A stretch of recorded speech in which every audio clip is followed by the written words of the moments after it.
Hey guys, and welcome to the new movie review. Today we're doing Joker, but we're doing Joker 2 today. And yes, this movie, if you're gonna know what's your opinions on this movie, because that's what I usually like to do, general thoughts first. Is it better than this? I would say no, because I saw some people say it was worse than like Madam Web or more of another movie. I'm like, okay, this movie's not even close to being as worse as Madam Web and some of these other, a couple other movies. Because Madam Web, I think, is one of the worst movies of all time. So I think we have some people have set the bar too low. It's not good compared to the first one, but saying it's like an alright bad movie, and also the musical thing. Well, I actually don't mind the musical thing. That's something I'm not against if it's done musical stuff, if it's done well. It's fun. I think this movie did it okay. It didn't feel bad as the musical stuff didn't feel like, oh, this feels awful. It's like, it wasn't bad, but I was like, it's interesting. I think this movie's okay, but let's jump into it. There might be some spoilers ahead, so keep that in mind. We'll get into this part, so let's jump into it. So the movie starts off, obviously, Joker's in jail from the last one of killing that guy on TV, and eventually stuff happens, and he meets Harley Quinn, who is played by, what's her name, Lady Gaga, and then obviously Joker's played by, what's his name, Joaquin Phoenix.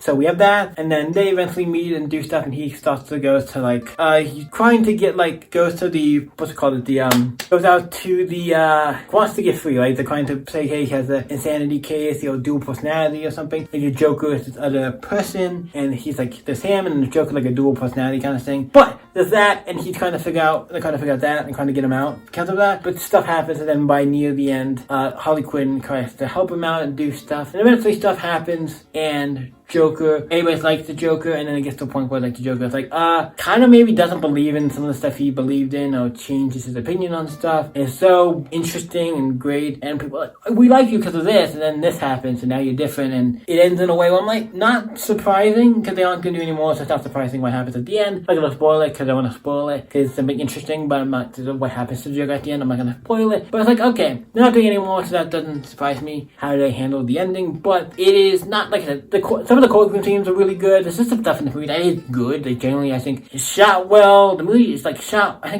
like all the shots look great. Like it's shot well. Like it feels like a movie. It's not as good as the first one, like I said, not even close. But it's not a bad movie. That's basically what happens in the movie. He goes to court and tries to figure out stuff, and then he eventually figures out, and you see some people in the court come up, like the little short guy, who I don't know if he's based on the character. I think he's called Gaggy in the comics. I want to say something like that. I don't know what they called him in the thing. I feel like it's based on that character. I feel there's no way it can't be, because he's also like a short person. I don't know what's the correct term. I was gonna say, but I'm like, that's what you're supposed to say that. But a short person, I want to say that. I don't know if that's the right term, if it's wrong, sorry, but you know what I mean. And he comes in the courtroom and stuff and talks about all the stuff he did. It is a good courtroom. Also, Harvey Dent is the other attorney who's trying to like get the Joker, send the Joker to jail and stuff. He's like, on the other side of the court, trying to be like, this guy's evil, he's not a dual personality thing. So it's cool to see Harvey Dent in it, a different version of Harvey Dent. That's cool. Another character add to the DC lore. This is fun. This movie was not bad, but a lot of people are gonna probably be disappointed because it's not as good as the other one, and it